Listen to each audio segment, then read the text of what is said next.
Olá pessoal, sejam bem-vindos a mais um vídeo da série Desenvolva a Arte de Falar em Público. E no vídeo de hoje eu vou continuar falando sobre a fluência. Já fiz 2 vídeos aqui falando sobre a fluência e no vídeo de hoje eu vou mostrar aqui 7 fatores que contribuem para a falta de fluência. 7 armadilhas que fazem com que alguns oradores percam a sua fluência na hora do proferimento. Então nós vamos analisar cada um desses fatores e vamos ver o que você pode fazer para se tornar um orador fluente que faz uma palestra, um discurso, uma apresentação de qualidade e encanta os seus ouvintes.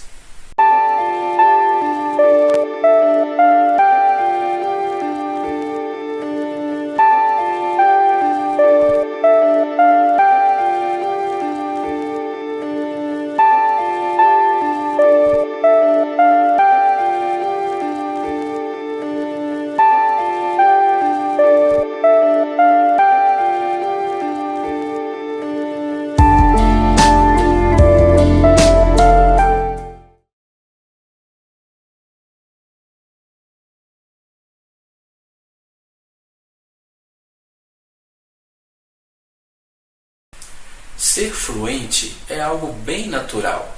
Quando conversamos com amigos no dia a dia, quando interagimos com as pessoas, a gente é bem natural. As palavras fluem suavemente. Nós temos excelentes conversas e a conversa simplesmente flui de maneira natural. Então, a fluência deveria ser uma característica oratória bem fácil de se aplicar ao fazer uma apresentação, porque tudo que o orador precisa é ser natural e permitir que as ideias fluam suavemente. Mas não é bem assim que acontece na realidade. Ao fazer um discurso, ao fazer uma apresentação, ao dar uma palestra, existem alguns fatores que contribuem para a falta de fluência de um orador. E é exatamente sobre isso que vamos falar agora. Eu irei passar aqui para vocês 7 fatores que contribuem para a falta de fluência ao se proferir um discurso, ao fazer uma palestra. E durante esse vídeo, durante esses minutos que nós vamos conversar aqui, vocês vão perceber que todos esses fatores estão ligados a um fator em comum a todos eles. Então entender isso vai ajudar você a se tornar um orador melhor, a ter sucesso nas suas apresentações. Então vamos lá. Quais são os fatores que contribuem para a falta de fluência? O primeiro fator que eu vou apresentar aqui para vocês é o orador, quando está fazendo o seu discurso, a sua apresentação, a sua palestra, ele vacila por desconhecer certas palavras. É isso mesmo. O orador vacila, titubeia, gagueja ou até trava. Ele está falando e de repente ele para de falar de repente porque ele se confunde. Uma palavra que ele não conhece, uma palavra difícil ou até mesmo uma palavra em outro idioma. E às vezes, quando você está fazendo uma palestra, você está fazendo uma leitura pública, você está fazendo um discurso, às vezes é necessário você talvez falar alguma citação. Por exemplo, você está fazendo uma palestra, aí você cita algo que uma autoridade falou ou que você pesquisou em alguma revista, enfim. E aí você precisa citar a fonte. Porém, às vezes, você pode ter usado uma fonte de referência que, por exemplo, talvez é uma fonte que tem um nome em inglês que você não conhece, ou um nome difícil, ou uma pronúncia difícil. E agora, o que fazer? Eu até vou colocar aí para vocês na tela um exemplo. Eu estava lendo uma revista muito interessante falando a respeito do respeito, e essa revista ela tem uma citação cujo nome é em inglês, igual vocês podem ver aí na tela. É uma revista que fala sobre o respeito e aí ela tem uma citação e cita aí a fonte. Vocês podem ver aí no final do segundo parágrafo, fala assim: de acordo com o artigo publicado na revista, e aí cita o nome da revista. Mas e aí, suponha que você, assim como eu, não é versado na língua inglesa. Como é que você vai falar aí o nome dessa revista? Suponha que você está fazendo aí uma palestra, um discurso, e aí aparece esse nome. Como que você vai fazer? Então, o que acontece com muitos oradores é que na hora de falar, eles simplesmente titubeiam, travam. Por quê? Porque não sabem a pronúncia correta. Então, o que pode ajudar você quando você vai fazer uma palestra, uma apresentação, em que ali no seu esboço, na sua leitura, na sua apresentação, aparece um nome diferente que você não conhece. Então, a sugestão que eu dou para vocês, que funciona comigo e vai funcionar com vocês também, é pesquisar a pronúncia correta daquela palavra. Às vezes é uma citação, às vezes é uma coisa que vocês têm que citar no discurso de vocês, na apresentação de vocês, mas é uma palavra que você não conhece. Por exemplo, uma vez, assistindo a uma palestra pública, aí lá na leitura do orador aparecia Ohio, só que ele não conhecia a palavra, ele leu oio. Ficou muito engraçado, né? Mas a pronúncia estava errada. Não é oio, é Ohio. Mas o que esse orador poderia ter feito? Ele poderia ter pesquisado a pronúncia correta daquela palavra. E hoje a gente tem muito recurso para isso, né? Um recurso que eu costumo usar quando eu preciso é o Google Tradutor. No Google Tradutor, você consegue saber o significado da palavra. Ele traduz para vários idiomas do mundo que você precisar. Você coloca lá, ele vai traduzir, você vai saber o significado da palavra e ele ainda te ajuda com a pronúncia. Então vamos pegar como exemplo essa citação que está aí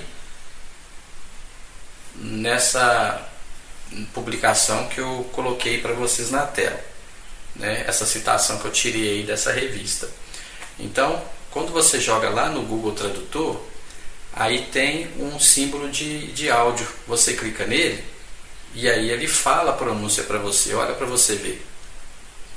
Harvard Business Review. Harvard Business Review. Então essa é a pronúncia correta. Mas você achou que foi rápido demais? Não deu para pegar direito? Você ouve de novo. E um recurso que o Google Tradutor tem, você vai lá clica na inicial do seu nome e vai em configurações.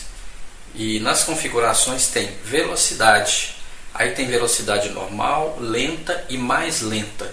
Você pode colocar na que for melhor para você. Por exemplo, a mais lenta, se é uma palavra difícil, que você precisa ouvir ela mais devagar para você se familiarizar com ela, você põe em mais lenta.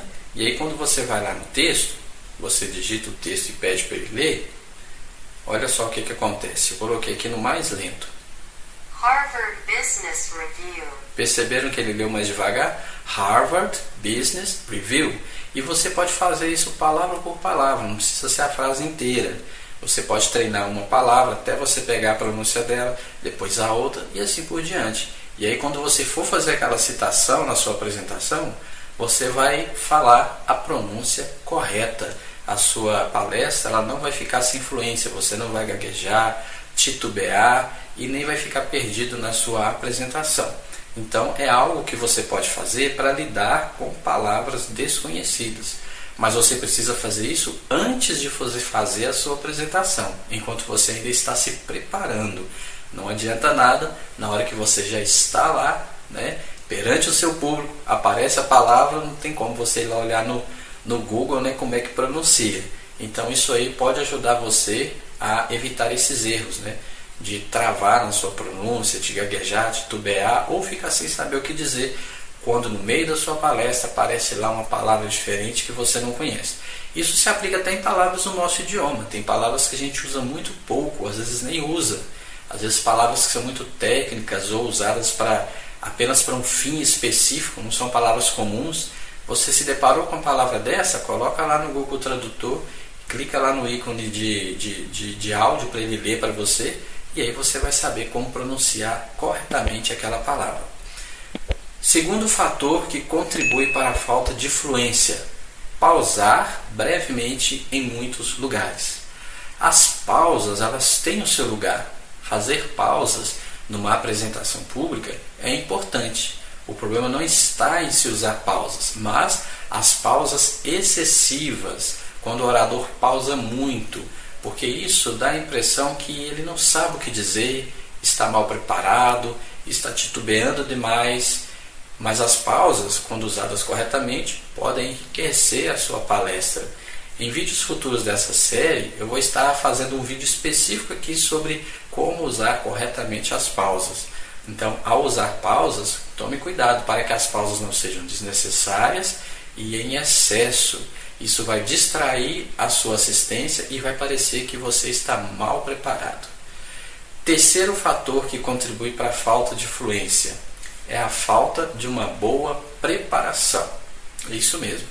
O orador que vai para a sua apresentação, para a sua palestra e não está bem preparado, ele tende a falhar na sua fluência.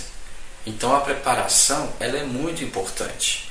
Por exemplo, se o orador não se preparar antes para o proferimento, ele pode ficar nervoso, ele pode se deparar com uma palavra que ele não havia percebido quando ele elaborou ali o seu esboço, e ele pode se perder naquela palavra, igual a gente viu aqui no primeiro fator que contribui para a falta de fluência, palavras desconhecidas.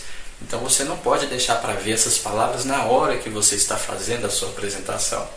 Então daí é importante a boa preparação. Mas o que envolve a boa preparação? Inclusive aqui no canal, nessa série de vídeos, eu até tenho um vídeo que fala sobre como se preparar bem para uma apresentação. A apresentação ela envolve vários fatores, não é um só. Você precisa pesquisar o assunto, precisa escolher o tema, você precisa selecionar a matéria que você vai usar, você precisa selecionar os pontos principais que vão destacar o assunto que você quer transmitir para a sua assistência, e você precisa elaborar um esboço, organizar um esboço. Mas o que acontece depois que você já fez tudo isso? Será que a sua preparação acabou? Não, você também precisa treinar a sua apresentação.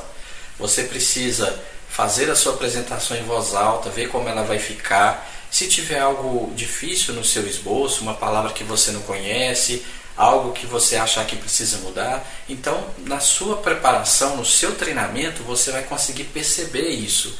E aí você vai ter tempo de fazer os ajustes necessários. Agora, o que vai acontecer se você não fizer esse treinamento, essa preparação antecipada? Você vai chegar lá perante o seu público e aí as surpresas vão vir na hora. E aí você já está proferindo a sua apresentação. Então, por isso, a boa preparação é muito importante. Um orador que não está bem preparado tende a se sair mal na questão da fluência. Ele deixa de ser um orador fluente por causa dos fatores já mencionados e de outros que ainda vamos ver aqui. Olha, por exemplo, o quarto fator que contribui para a falta de fluência. Quando o orador ele não organiza a matéria de modo lógico. Então, o esboço ele serve para isso, para te dar uma base para você seguir ali a sua palestra, para você fazer a sua palestra, para você fazer a sua apresentação. Podemos comparar o esboço como se fosse um mapa. Imagine que você precisa chegar em um determinado lugar. Você precisa de um mapa para ajudar você a pegar o caminho correto e chegar ao seu destino.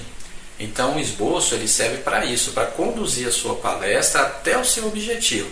O que você quer transmitir para a sua assistência? O que você quer que eles aprendam? O que você quer que eles guardem? Você quer motivá-los à ação? O que você quer que eles apliquem? Para que você consiga isso, você precisa organizar o seu esboço de maneira lógica. Agora pensa naquele orador que pesquisa muitas coisas, faz um monte de anotações, mas não faz uma boa organização do esboço. Um esboço bem organizado inclui uma introdução que vai despertar o interesse, selecionar os pontos principais que vai desenvolver ali o tema, o assunto, o objetivo do seu discurso e por último uma conclusão, onde você motiva os seus ouvintes à ação. Mas um orador que não organiza o seu esboço nessa ordem, de maneira lógica, ele pode ficar perdido no seu esboço, ele pode às vezes também dizer algo e depois voltar no outro assunto, pular para outro assunto, às vezes ele volta lá no que ele já disse de novo. Então você tem aquela sensação de que ele está rodando e ficando no mesmo lugar. Então isso atrapalha a fluência do orador. Então por isso ele precisa ter uma organização lógica. É como se você estivesse numa rua e de repente você vê que tem 3 ruas mas você não sabe qual você tem que pegar para seguir, para chegar no seu destino. Aí você tenta uma, não é, você volta a tentar outra. Então o orador que não organiza o seu esboço de maneira lógica, ele tende a fazer isso. Então imagina, o orador está falando, fazendo a sua palestra, aí ele lembra de um outro ponto que ele pesquisou, que ele acha que é muito interessante, mas ele começa a se desviar do tema, ou então chega lá na frente, ele volta num ponto que ele já falou, porque tinha algo que ele queria falar e não falou, e aí ele volta lá atrás de novo, então ele fica todo perdido, né? Vira uma salada ali o discurso dele, né? Uma mistura danada. Então você precisa ter lógica, coerência na sua apresentação. E uma boa preparação vai ajudar você a organizar o seu esboço de maneira lógica. Isso vai ajudar você a ter uma boa fluência e fazer uma boa palestra. Quinta coisa que atrapalha muito a fluência dos oradores é ter um vocabulário limitado. Quando se fala de ter um vocabulário limitado, eu não quero dizer necessariamente que a pessoa não tenha estudo, ou seja analfabeto ou semi-analfabeto, mas talvez a pessoa não tenha conhecimento de muitas palavras, talvez tenha palavras diferentes que ele não sabe o que significa, talvez tenha palavras que tenha dificuldade com a pronúncia. E como que você pode enriquecer o seu vocabulário? Uma coisa que ajuda muito, que eu até já sugeri aqui no canal também, é você ser um bom leitor. Sim, leia, faça leitura de revistas, livros, coisas que você gosta de ler. Enriqueça o seu vocabulário, leia vários tipos de assunto. Ao encontrar palavras diferentes, procure pesquisar o significado. Ao se preparar para fazer palestras e apresentações, aparecer uma palavra que você não conhece, algo diferente, ao invés de você tentar substituir por um sinônimo ou algo diferente que você conheça, pesquise aquela palavra, familiarize-se com ela. Tem dificuldade na pronúncia? Treine. Assim você vai enriquecer o seu vocabulário e vai ter boa fluência ao proferir as suas apresentações. Sexta armadilha que atrapalha a fluência do orador é quando ele usa de ênfase em muitas palavras. A ênfase, segundo o sentido, também é uma característica de oratória e é uma característica de oratória importante para quando você quer destacar os pontos principais e devem ser usadas. Porém, você precisa saber onde usar a ênfase corretamente. Imagine que você tem lá uma frase, um texto, uma explicação. Alguns oradores, o que eles fazem? Eles dão ênfase em várias palavras. Então, o que ele quer focar? O que ele está querendo enfatizar? Então, você tem ênfase em muitas coisas, mas talvez não seja o que vai atingir o objetivo do seu discurso. E eu até vou colocar aí para vocês aí na tela um exemplo que eu tirei também de uma revista, da mesma revista que eu citei no primeiro exemplo, falando aí sobre o respeito. Eu coloquei dois exemplos para vocês. Olha, no primeiro exemplo, no exemplo 1, nós temos aí um comparativo de escolhas, ou seja, eu mostro aí duas frases falando sobre o mesmo assunto, o respeito, né, que eu tirei dessa revista. A primeira fala assim, olha, o respeito pelos outros diminui a tensão e impede que uma situação ruim fique pior. E a segunda, palavras e ações desrespeitosas são como colocar lenha na fogueira, e na maioria das vezes isso traz consequências ruins. Vamos supor que o que eu quero fazer aqui é enfatizar o que evita, o que diminui conflitos, como que eu posso resolver conflitos com alguém, né? Numa situação de desrespeito. Eu quero enfatizar esse ponto. Então, como é que eu poderia fazer? Eu vou frisar a qualidade do respeito, né? O respeito pelos outros diminui a tensão e impede que uma situação ruim fique pior. E aí na outra frase, né, em contraste, palavras e ações desrespeitosas são como colocar lenha na fogueira, e na maioria das vezes isso traz consequências ruins. Coloquei a ênfase no início da frase, por causa do que eu queria destacar. Mas vamos supor que eu quero mostrar o contraste de resultados, ou seja, quais são os resultados se eu agir com respeito e quais são os resultados se eu agir com desrespeito. Então, no caso aí, eu já vou focar o final da frase, que traz aí o que eu quero enfatizar. Então ficaria assim: o respeito pelos outros diminui a tensão e impede que uma situação ruim fique pior. Aí na segunda frase, Palavras e ações desrespeitosas são como colocar lenha na fogueira, e na maioria das vezes isso traz consequências ruins. Então aí eu já destaquei o que? As consequências, o resultado de se agir de uma maneira ou de outra. Então a ênfase vai depender do que você quer enfatizar. Então é muito importante que ao preparar a sua apresentação, você tenha isso em mente. Algo que você pode fazer é se perguntar: quais palavras enfatizam melhor o ponto principal da minha apresentação? Então, quais palavras nessa frase vai destacar, vai conduzir a minha assistência para onde eu quero que eles cheguem, para onde eu quero que eles entendam? Então, fazer isso vai ajudar você na sua apresentação a demonstrar fluência e a transmitir informação de modo claro. Sétimo erro, sétima armadilha que atrapalha a fluência é o desconhecimento das regras gramaticais. Então, conforme essa outra gravura que eu coloquei para vocês, olha, o que é as normas gramaticais? Dito de maneira simples, as normas gramaticais, as regras gramaticais, ditam como o português deve ser falado. Exatamente. Acentuação, pronúncia, concordância verbal, concordância nominal, onde tem vírgula, onde não tem, e assim por diante. As regras da nossa língua portuguesa. Então, quando a pessoa desconhece as regras gramaticais, então isso também pode atrapalhar a fluência, porque é aquilo que nós já falamos. A pessoa talvez vai colocar pausas onde não tem, fazer pausas excessivas, a pessoa pode errar a pronúncia e assim por diante. Então, essas coisas atrapalham a fluência. Então, esses são 7 fatores mais comuns que atrapalham a fluência dos oradores. Mas como que um orador ele pode melhorar a sua fluência? Então, perceberam que todos esses 7 fatores têm uma coisa em comum, que é a falta de preparação? Então, se a falta de preparação faz com que o orador não seja fluente, então a boa preparação, a preparação adequada, vai ajudar você a ser um orador fluente, a ser entendido de maneira clara e fazer excelentes palestras e apresentações. Então, quando você receber a oportunidade de fazer uma palestra, você for convidado para fazer uma apresentação, um discurso, seja ela perante numa empresa, perante funcionários numa empresa, uma palestra religiosa, ou apresentar um trabalho na escola, ou apresentar uma tese na faculdade, prepare-se bem, prepare todos os aspectos da sua apresentação, desde a pesquisa até o treinamento para o proferimento no final. Assim você vai se sair bem e vai ser um excelente orador público. Então, essa era a informação que eu tinha para vocês hoje aqui sobre a fluência. Espero que vocês tenham gostado. Não acabou, ainda tem mais ainda que eu quero trazer aqui para vocês sobre a fluência nos próximos vídeos dessa série. Inclusive eu vou trazer um vídeo aqui falando sobre coisas que você precisa evitar, que atrapalha também a fluência.